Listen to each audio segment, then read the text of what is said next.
Good morning, students. I am Professor Manoj Kumar Singla. So, I'm having 25 years of teaching experience with the university. So, out of my experience, I have framed few lessons for the young students, which they should follow in their lives to make their life successful. So, I'm sharing my. So basically, I have focused the young budding engineers the students जो BTech में जिन्होंने admission ली है और BTech वो कर रहे हैं. So first of all we have to understand students that what is BTech. So like जैसे आप लोगों ने क्रिकेट के सभी फैन होंगे, तो क्रिकेट में जैसे एक ओवर में 6 बॉल्स होती हैं. तो basically I have correlated this BTech program with the cricket match, right? So it is a match of 8 balls. 8 balls, one ball means one semester. So 8 balls means 8 semesters.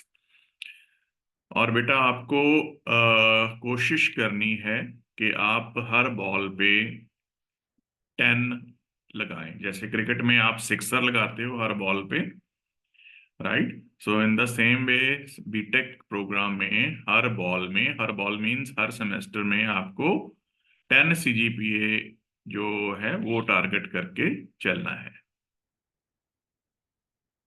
सो आप सभी ने ये match देखा होगा जिसमें जो एक फेमस क्रिकेटर हैं हमारे युवराज सिंह, उन्होंने एक मैच में 6 बॉल्स पे 6 सिक्सर्स लगाए थे. In the same way BTech students को 8 बॉल्स में 8 सेमेस्टर्स में 10 CGPA टारगेट करना है.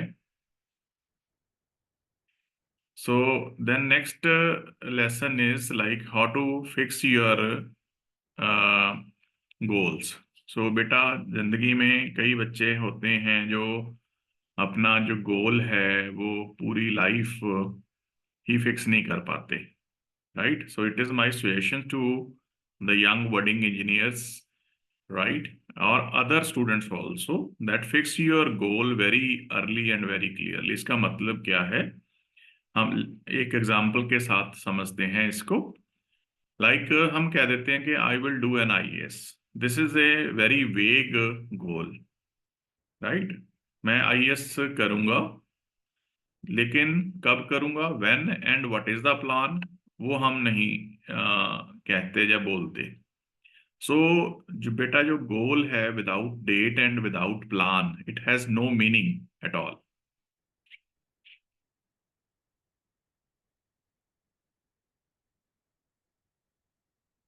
राइट? सो टाइम टेबल बेटा सबकी लाइफ में बड़ा इंपॉर्टेंट है. सो मैंने जो अपने एक्सपीरियंस से सीखा है कि आपको अपना जो दिन है 24 आवर्स हैं वो आपको 3 पार्ट्स में डिवाइड करना चाहिए. 8+8+8.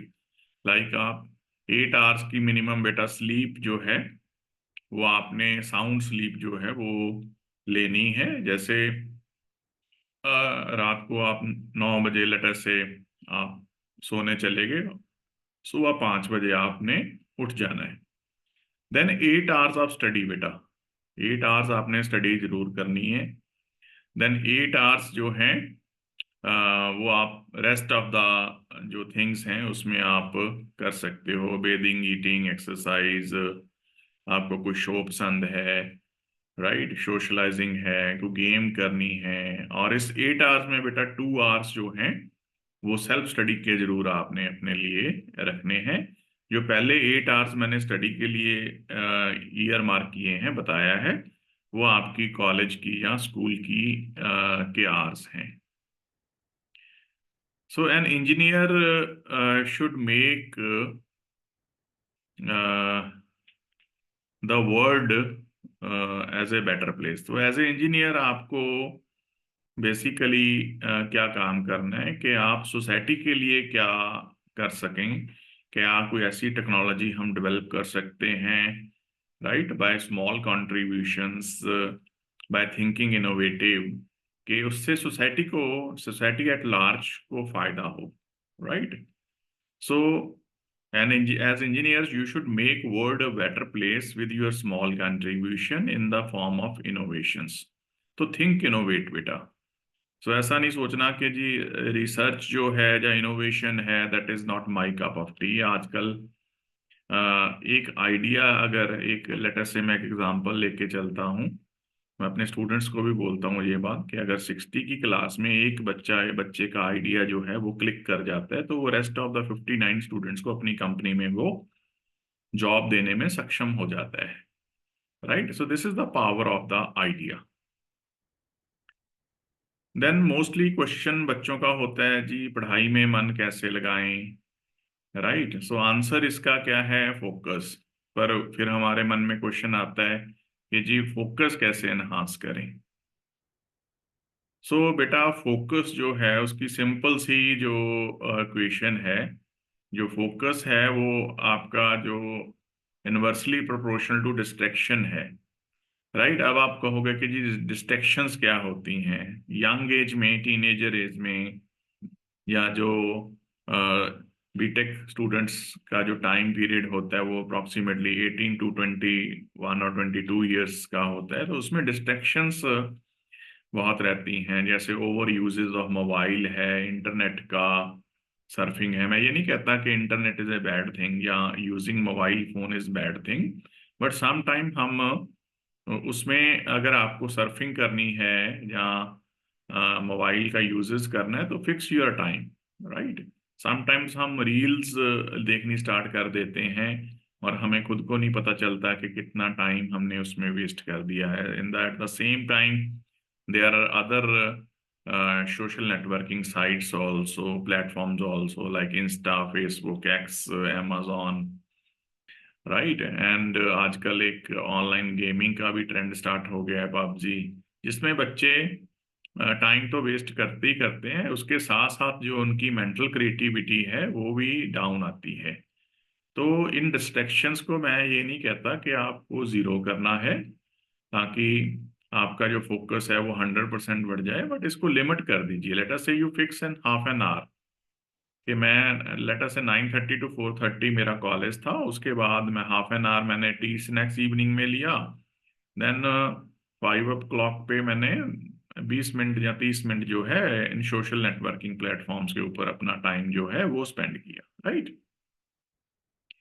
सो this is the very common phenomena और common activity which is seen nowadays के रात को हम सोते नहीं हैं और सोते टाइम भी मोबाइल अपने पास रख के सो जाते हैं और फिर डाटा पैक स्पेशली ऑन करके रहते हैं, और सोते टाइम हम रात को जब आपका कोई मैसेज क्लिक किया टुक टुक, हम इमीडिएटली उसकी जो है स्क्रीन देखना स्टार्ट कर देते हैं, which affects a lot to your eyes बेटा, राइट? तो सोते टाइम आप कोशिश करें, मेक ए हैबिट के हमने जो डाटा पैक है 8 AM टू 8 PM के बीच ही ऑन रखना है, राइट? उसके बाद लेटर से किसी को इम्पोर्टेंट काम है आपसे तो वो आपको कॉल कर लेगा, रिंग कर लेगा, but don't keep your mobile phone data pack on for 24/7, right?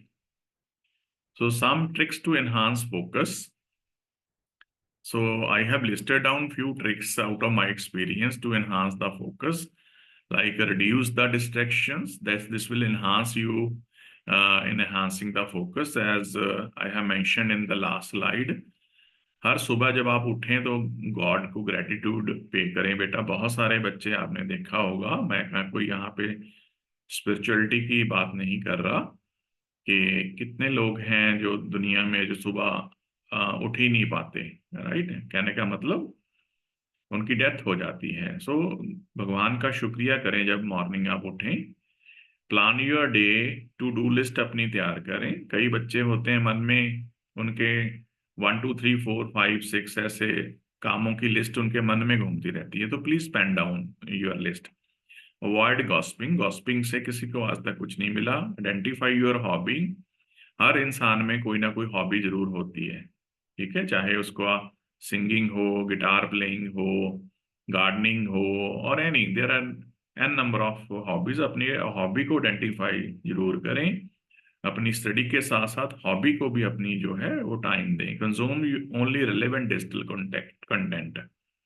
इसका क्या मतलब है, आजकल जैसे मैंने बताया कि यूट्यूब पे हमने लेटर से अपने काम की कोई चीज देखनी है तो उसके साथ साथ हम जो है रील्स देखनी स्टार्ट कर देते हैं, और उसमें फिर हमें पता ही नहीं चलता कि हमारा कितना टाइम जो है वो लॉस हो गया है। So do some workout at least 40 minutes. I will suggest कि 40 मिनट आपको वर्कआउट बेटा दिन में जरूर करना है। उसका मतलब क्या है कि जब तक आपके बॉडी से पसीना जो है, स्वेट जो है, वो उसकी बूंद फ्लोर पे ना गिर जाए तब तक आपको फिजिकल एक्सरसाइज करनी है, right. So this will help you in keeping your mind and body fit, right. So don't see the mobile before 8 AM and after 8 PM। मैंने ऑलरेडी ये पॉइंट मेंशन कर दिया है। Take care of your emotions, always read some good books. So make a habit instead of placing the mobile to your bed, right. अपने bed के जो सिरहाने हैं वो मोबाइल रखने की बजाय एक अच्छी इंग्लिश की जो है, जो भी आपको पसंद है, लिटरेचर पसंद है, फिक्शन पसंद है, तो वो बुक अपने आप बेड के पास रख के सोएं, और सोने से पहले उसके 3-4 पेज जो हैं वो जरूर आप स्टडी करें। This will help you out in making your vocabulary, right, and this will help you in enhancing your communication skills, right. So later stage पे ये जो चीज है आपको प्लेसमेंट्स में फिर बेटा हेल्प करेगी। सो you can see here in this picture I have tried to shown the balloons of different colors, right। so ये हवा में balloons उड़ रहे हैं और आप देख रहे हो कि अब इसमें आप देख रहे हो कि सारे जो balloons हैं सेम हाइट पे उड़ रहे हैं। क्या कलर से कोई बेटा फर्क पड़ रहा है? किस चीज से फर्क पड़ रहा है? फर्क पड़ रहा है कि इसके अंदर गैस कितनी भरी है। अगर अब इस केस में क्या है, ऑल द 6 बलून्स जो हैं सेम हाइट पे इसलिए फ्लाई कर रहे हैं क्योंकि इसमें जो है सेम गैस सेम कैपेसिटी में जो है फिल की हुई है, राइट। इन द सेम वे बेटा कोई फर्क नहीं पड़ता कि कोई बच्चा किस पार्ट ऑफ कंट्री से है, जहाँ किस पार्ट ऑफ द ग्लोब से है, राइट। सो आपके कलर से, जहाँ आपकी ज्योग्राफिकल लोकेशन से कोई फर्क नहीं पड़ता। फर्क पड़ता है कि what is inside us, right. So, uh, so this is what I have tried to explain. Balloons are flying independent of their colors at the same height due to different color balloons. I have tried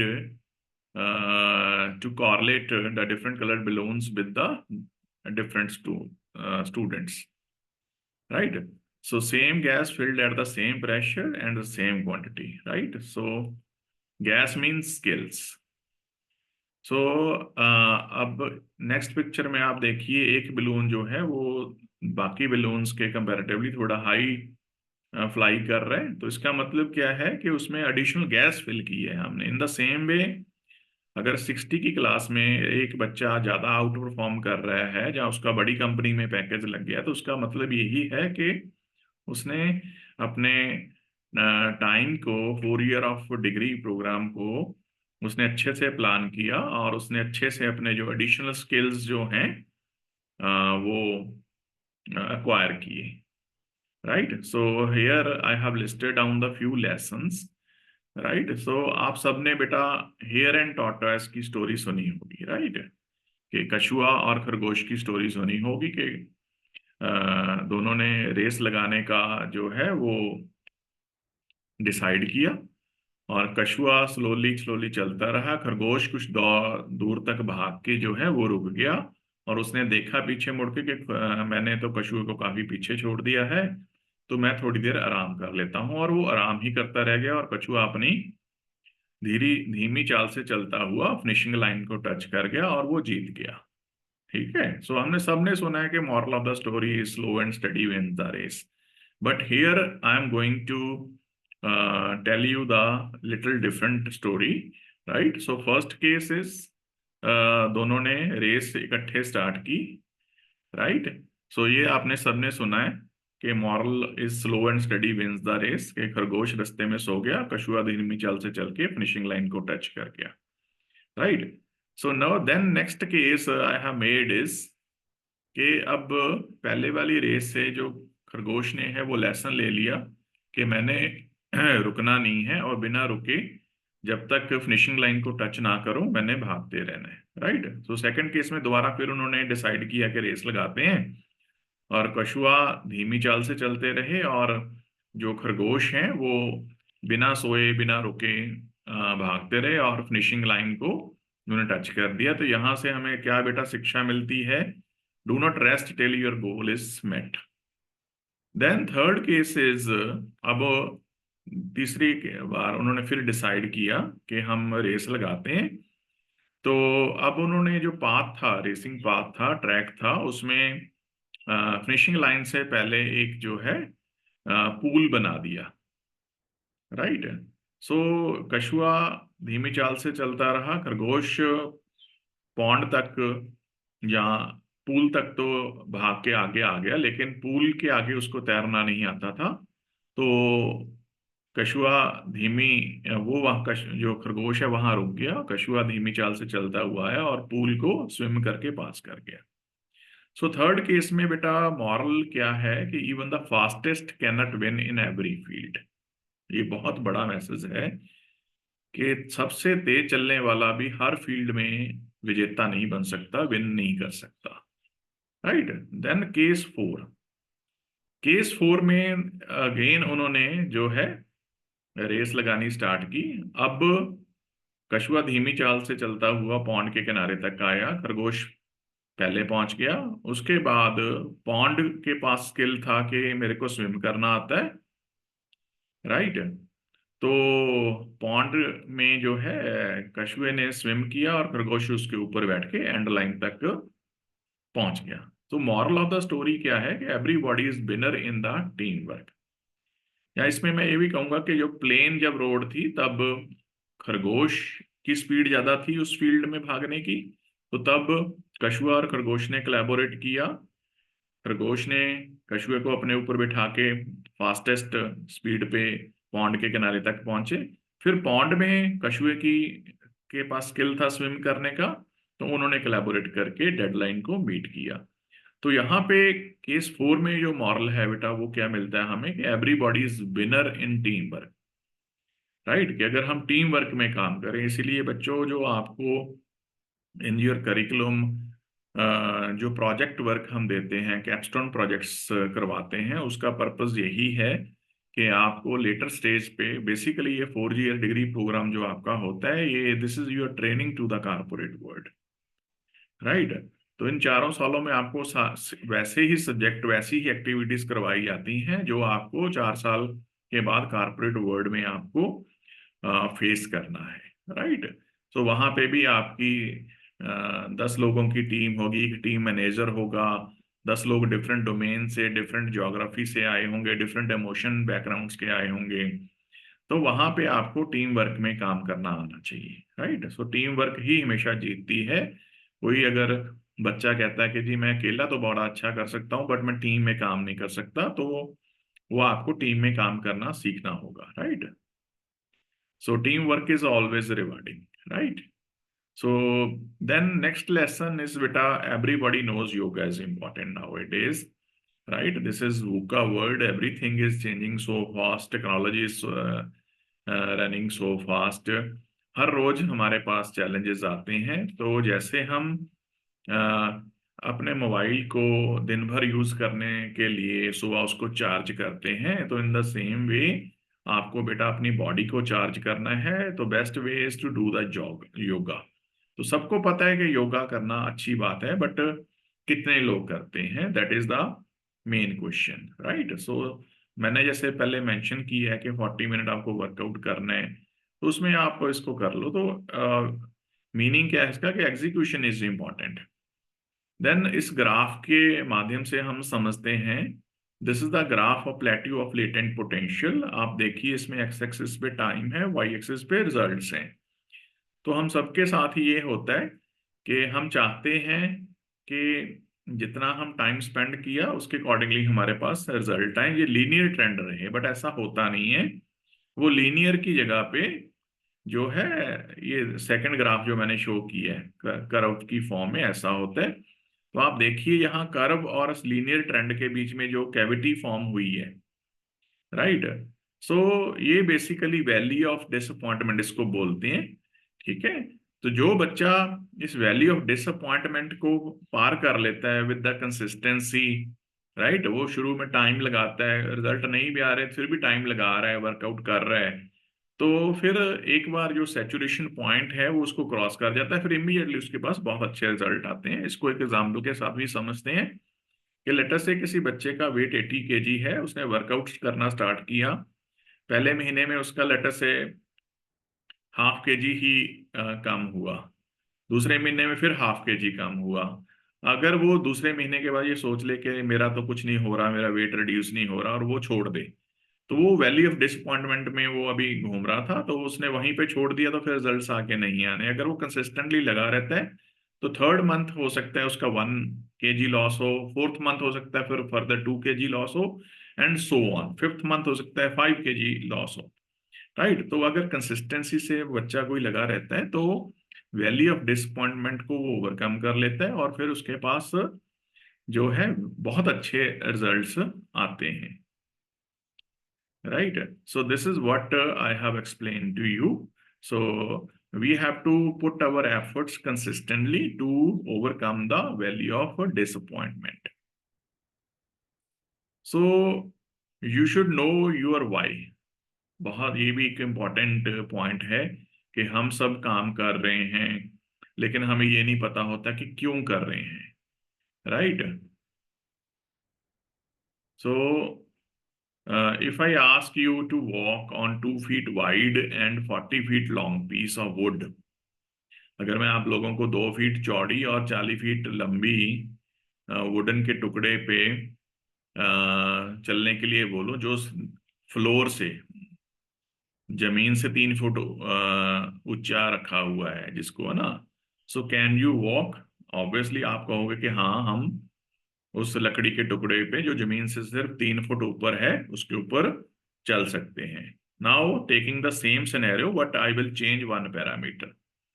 सो अब वही लकड़ी का टुकड़ा 2 feet चौड़ा है, 40 feet लंबा है, अब उसको मैंने दो बिल्डिंग्स के बीच में प्लेस कर दिया जो 30 फीट जिसकी हाई है, right. So then how to move, the question will come to your mind if I give you why. अब अगर मैं आपको आप सोचोगे ये पॉसिबल नहीं है, पर अगर मैं आपको अपना वाई दे दूं, ठीक है, कि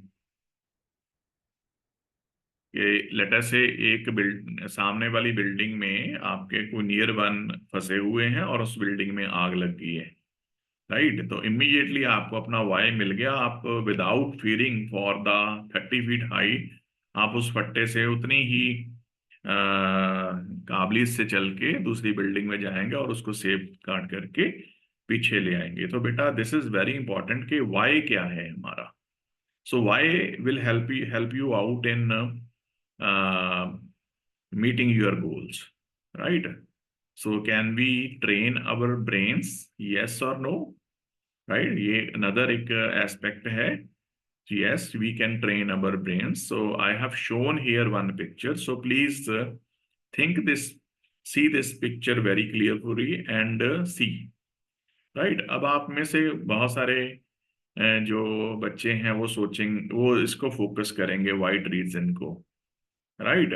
और कुछ बच्चे जो हैं वो वाइट रीजन को फोकस ना करके ब्लैक रीजन को फोकस करेंगे। तो ब्लैक रीजन को अगर फोकस करोगे तो यू विल सी कि दो लोग अपनी एक दूसरे की तरफ देख रहे हैं, right. So focus is very important. In the same way I have shown the another picture, right. कुछ बच्चों को ये लगेगा कि एक ट्री है, पक्षी उड़ रहे हैं। अगर आप ब्लैक पोर्शन को फोकस ना करके व्हाइट को पोर्शन को फोकस करें तो आपको लगेगा कि एक लाइन और एक जो चिंपैंजी है वो एक दूसरे की तरफ देख रहे हैं। So focus is very important. So this is also very important lesson बेटा, दृष्टि बदलो सृष्टि अपने आप बदल जाएगी, राइट। अब आपको मैं एक एक और पिक्चर के माध्यम से इसको समझाना चाहता हूँ। अब आप ये पिक्चर देखें। राइट, अब आपको लग रहा होगा कि एक बड़ा सा क्रो जो है एक बेबी को अपनी चोंच में लेके बैठा है। Seems very cruel picture, right. लेकिन इसी पिक्चर को जब मैंने उल्टा कर दिया, अब आप देखिए। राइट, तो आपको देखिए कितना सुहाना दृश्य है कि ये एक पॉन्ड है, बड़ी सी नदी है, उसके साइड पे पेड़ हैं, और पॉन्ड में एक फिश स्विम कर रही है, और एक बच्चा कश्ती में बैठ के एंजॉय कर रहा है। Right, so the complete scenario has been changed. Right, only thing is we need to change our way of seeing at the things. हमने चीजों को देखने का नजरिया बदलना। Always take the eagle's view. The very important lesson that you should take away, कि कई बार परिस्थितियां सबके जीवन में आती हैं। राइट, तो उनसे घबराना नहीं है। ठीक है, कई बार परिस्थिति बड़ी छोटी सी होती है, लेकिन हम वो ईगल्स व्यू नहीं लेते। हमारे चश्मे के ऊपर भी अगर छोटा सा तिनका लग जाए, तो वो जब हम चश्मा पहनते हैं तो वो भी हमें एक बड़ा पत्थर की तरह हमें मालूम होता है। Right, so always take eagles view to your problems बेटा। So thank you very much. मैं आशा करता हूं कि आप सबको ये जो सेशन है ये पसंद आया होगा, और आपने अगेन मेरी बातें सुनने से कुछ नहीं होगा। आपको जो भी यहाँ इसमें से लेसन अच्छा लगे वो आप टेक अवे जरूर करें बेटा। Thank you very much.